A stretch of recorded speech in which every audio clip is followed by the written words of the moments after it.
What's going on, family? Thank you for returning back to the channel. This is Oracle Conversations. My name is Natasha. It is a pleasure to meet you.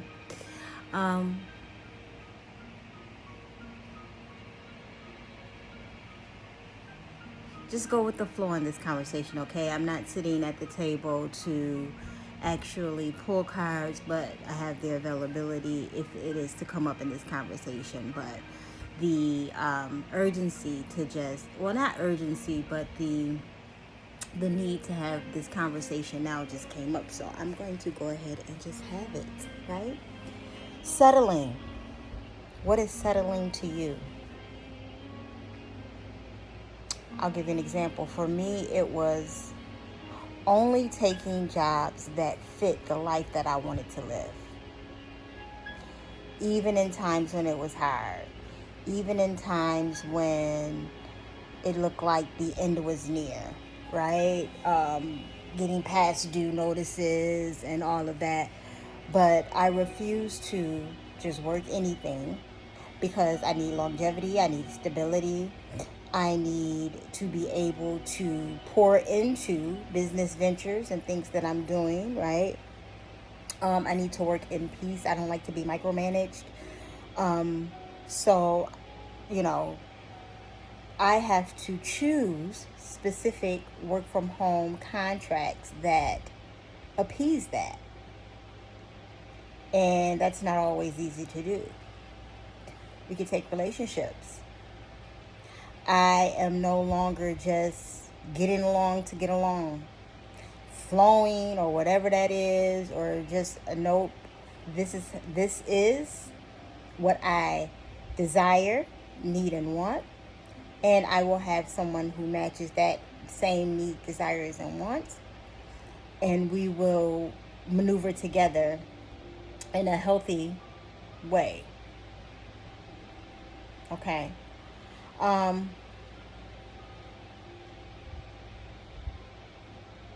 All situations and circumstances. What is settling to you, though? It looks different for all of us, right?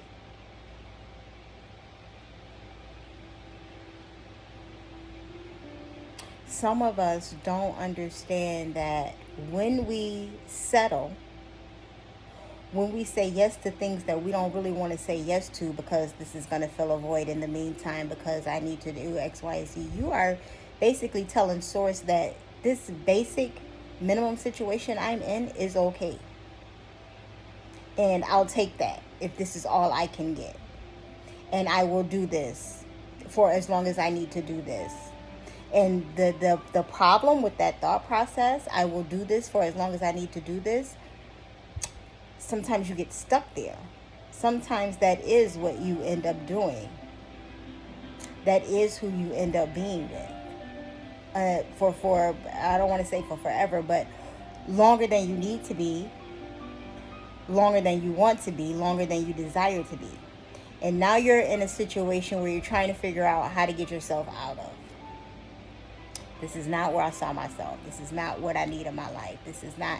And now you're trying to maneuver a situation that you did not have to put yourself in the first place, right? Choices and consequences, or choices and results, as I like to say. Changing the language in what we think is acceptable or what is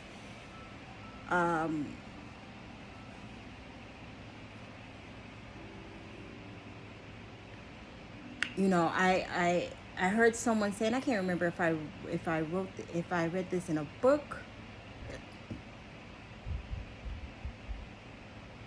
I remember hearing it though. It's coming through audibly, not necessarily something that I read. If you don't know what to do, do nothing. And a lot of people do not like that answer.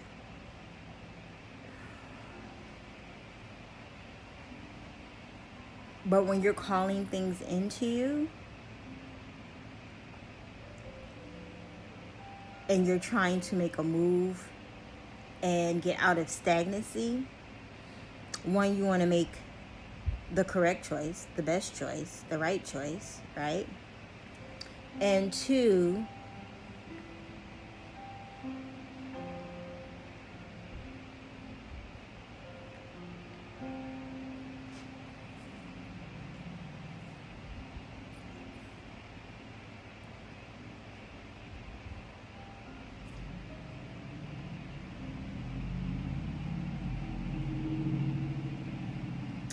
you want to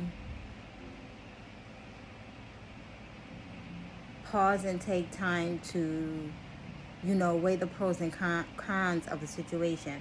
Now, I'm not saying do nothing for forever. Like, at some point, you'll have to make a move, right?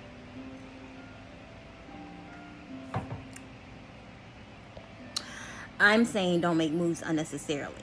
Even when you feel like you're under pressure, even when you feel like you have a time constraint, even when you feel like there are things to know, and answers will come to you. The deliverance that you seek, or the open-ended opportunity that it is that you need to make a move, no matter what the situation or circumstances is, will come to you. And you can very well turn a situation into something that you desire, or can create to higher steps. We often want to compare situations that we know nothing about. Like, I really don't like celebrity comparisons. I really don't like and I mean, surface level, yes. We can use surface level information that we know, that we've seen, that's been printed, that we can actually see before us. But digging into people's lives that we have no idea what their daily schedule is like, how they wake up, how they go to bed, what food they're consuming, like, it's just ridiculous to me. And I get it, some of us seriously obsess over situations and circumstances that we have no idea what the operation is like.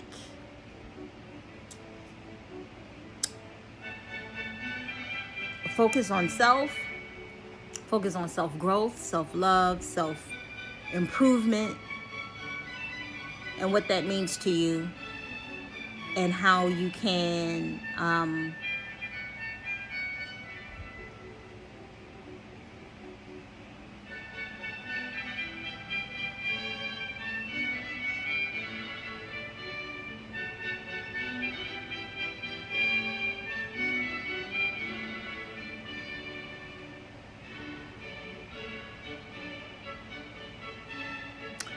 grow that within yourself. Okay. Redirecting yourself can cause stagnation. Okay, a lot of people don't talk about that. When you are redirecting yourself, when you're trying to better your life, when you are trying to improve, it can cause a stagnation, because it's like making a U-turn on a busy street. You cannot just turn around. You have to wait for the road to clear. You may have to pause and sit in the middle of the road for a while, and then pause, and it's like making a turn in busy traffic. You cannot just turn. You have to wait for an opportunity to turn. You have to wait for the traffic light to change, or whatever the situation or circumstance is. Sometimes you have to sit and wait. Okay. And in regards to settling, that's what I mean. When you take a look at your life and realizes a lot of changes need to be made here. I cannot do a lot of the things that I've been doing anymore. There are certain goals that I want to reach, certain things that I need to maintain, have, sustain. And I cannot do it in the manner that I've been doing it. And people will be pissed when you do it. So, and I don't care what level or class or ethnicity group you belong to, when you make changes to your life to better yourself, you will piss somebody off. Okay? I don't know why they acting like that. She gonna need somebody one day. They gonna need somebody one day. Like, we will always need to something with other humans. Always. But people always feel like, oh, well, if you cut this off, you'll never be able to come back. And that's the point.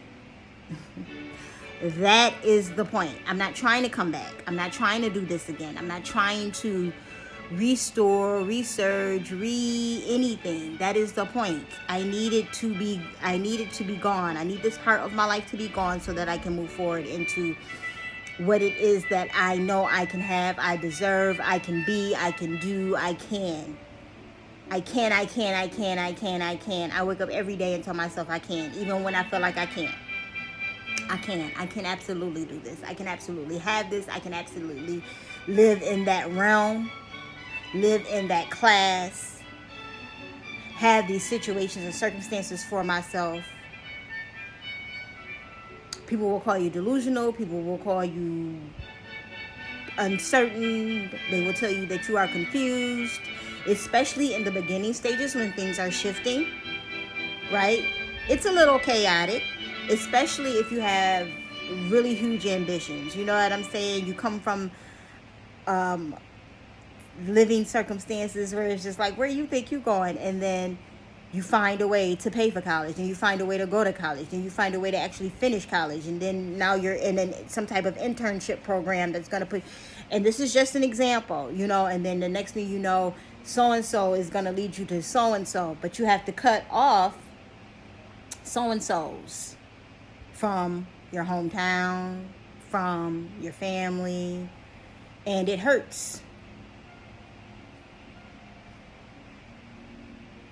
Right? You got to go off on your own because your mindset is completely different. Your desires, your wants, your end goal is different. Settling is not an option. And you have to stand firm in that when you are trying to obtain a specific goal, desire, want. When you are calling something into your life, because you have to remember what you are seeking is seeking you. But in order for you to have those things, you have to have standards. And remember, this is your journey, not theirs, yours. And anything destroyed can be recreated. I'll give you an example from my own life, right? I have moved many times from my hometown. And being homesick was a thing, right? I missed the food. I missed the people. I missed being able to just drive to my sister's house every day, or, you know, drive back home. At that time, my parents were still living. And it's like I could just drive 5 minutes to my parents' house and go sit down and eat, take the kids over there, and probably leave them. Because my mother didn't, you know, she didn't, when she did care, she really didn't care, but she did care. You know what I'm saying? But I could leave the kids there and then go off and whoopity do myself, whatever it is I wanted to go do, party, day drink, or hang out. All of the things that were not serving me. Okay. And then come back, get my kids, and go home. Well, you know, out of town, ain't nobody to just drop the kids off to. Ain't no just going to get a group of girlfriends and go day drinking and things like that. So, you know, you miss access to things that perhaps made you comfortable, made you easy. But if you have a standard, if there is something that it is that you desire to have or want or need or a goal, you got it. You're gonna have to be uncomfortable to get it. Nobody can tell me that Beyonce is always comfortable with every decision that she makes. I'm sure she probably feels some type of way when she has to fire somebody who was probably sufficient. But because they stopped operating at a sufficiency level that she needs them to operate at, she had to let them go. And it probably was like, damn, girl. You know, or guy or whatever. Like, oh, you was the best lighting person I had.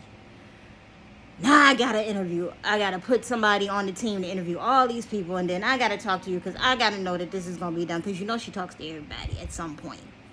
Even when the people is hiring the people at the lower level. At some point you cross queen. Okay? We've all seen the videos of the meetings where she's in production checking people. So I'm just saying that to say, even though, but you have a standard. She has a standard. I said that yesterday. Okay, let's get it together. At some point, they fall in line and get it together, obviously. But my point is, if you don't have the standard, if you don't set the standard and set the boundaries, what you desire cannot come to fruition. Get clear. This is what getting clear is. You know, a lot of these spiritualists describe these steps. You need to do the work. You got to do the shadow work. You got to set your intentions. You got to da-da-da-da-da. But they never give you specific descriptions on what that looks like or what it takes to do it. And I'm not going to say they don't. Some do. There's some great ones that I follow that do give you actual step-to-step, or at least an example of maybe something that they did. You know, so that you can be like, oh, okay, well, I can't do that, but I get it. That helps it click for you. You know why it has to click for you? Because this is your journey. It has to click for you. Stop listening. Well, I'm not going to say stop listening, but pay attention to what works for you when women talk about their feminism and what feminism means. And because none of this ish can actually be put in a box. It can be put in a box and made pretty for marketing and packaging and cute little webinars and all of those other things, you know. But the main thing to understand is what fits for you. No, my sister is in an era of her life now where she's dating, and it's beautiful, and I love that for her. But I always tell her, listen to your inner self. I don't care how good it feels or how bad it feels. Listen to your inner self. If you like where this is going, shit, do. You know, if this is going to fit your life. But a lot of us get caught up in the woo-woo feelings that we forget to rationalize the emotion, because life is about balance. So it's like, this really feels good to me. I really like this person. Let's see and make sure that this can be sustaining, that this can be a long-term thing. That when we clash, because there will be a clash, right? There's always a clash with two people. There's always a clash. That not only can we handle this clash, but we can handle it with grace, honor, dignity, morality. We can have discussions about this clash and what it means, and if we can continue to carry on with one another. Because if you can move past one clash, and then you move past the next clash, and then you move past, by the third and fourth clash, it's going to be a breeze, because now you're understanding each other's flow and how you flow. Oh, I know they're not going to like this, or I know that they will understand this. They will be understanding about this thing. But we're going to have a discussion about it anyways, which you should always be discussing it, right? In relationships, you should always be discussing it. I don't care what kind of relationship or connection you're in. I'm saying all of that to say, don't settle, okay?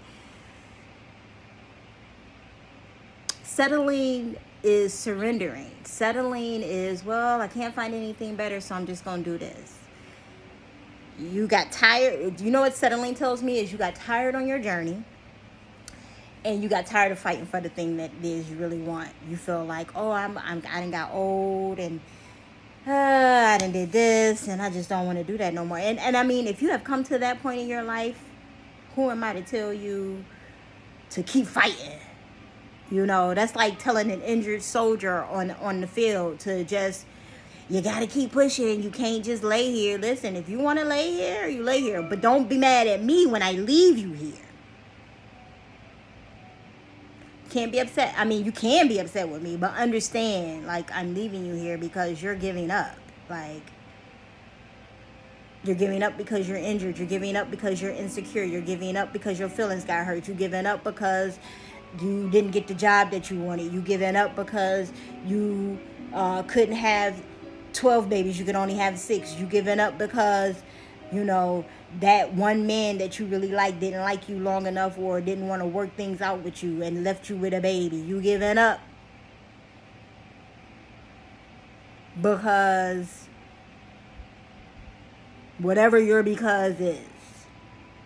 Don't give up on your standard. Work on your mindset and your thought process about how to obtain the life it is that you want. Read the books, follow the channels, listen to the people who are that you aspire to, aspire their life, aspire their framework, right? Take the classes and the courses that are necessary, that you feel are necessary, and then take from those, take what resonates and leave the rest.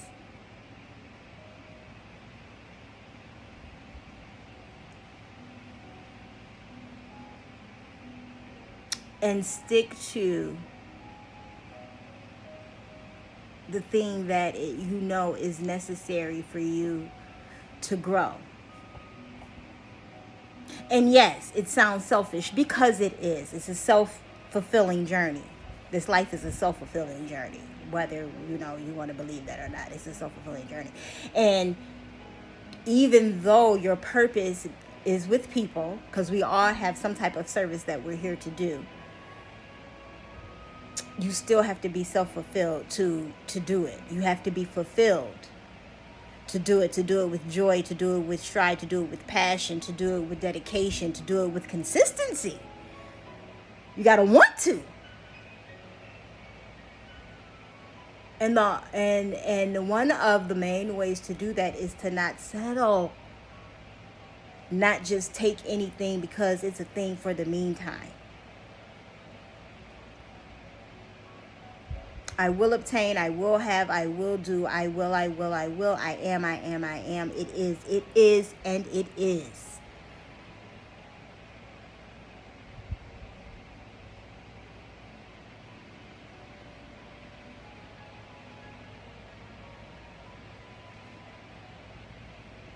And understand there's no one road to this thing.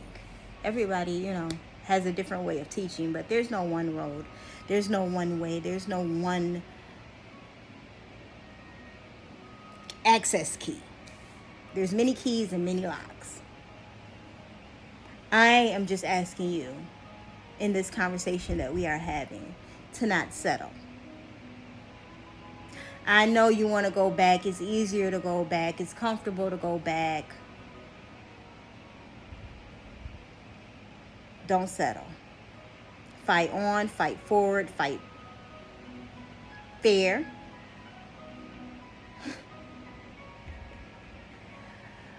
But continue to strive for the things that it is that you know you can have.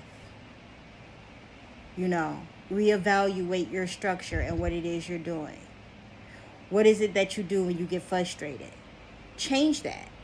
What is it that you do when you're told no? Switch it up. And yes, these things take time. And sometimes you can just do it like that. I should have been doing that. Yes, you should have. So now that you know that you should have been doing that, go ahead and continue doing that and watch the fruit produce. I don't care what nobody tells you. You can have what you want. It may not look like the way you want it to look, but it eventually forms. It's like playing in Play-Doh. At some point, it turns into the little man on a horse. Or at some point, it turns into the little squiggly line that goes to the whatever it is that you envision, that you create with the Play-Doh. At some point, it will turn into that, as long as you keep working and molding and meshing it together.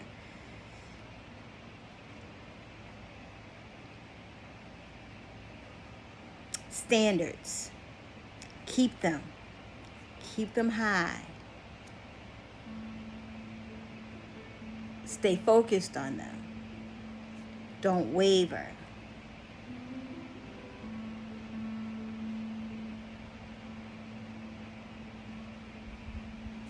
Be clear. And stick to it. The dam will break. And watch the overflow. Blessings.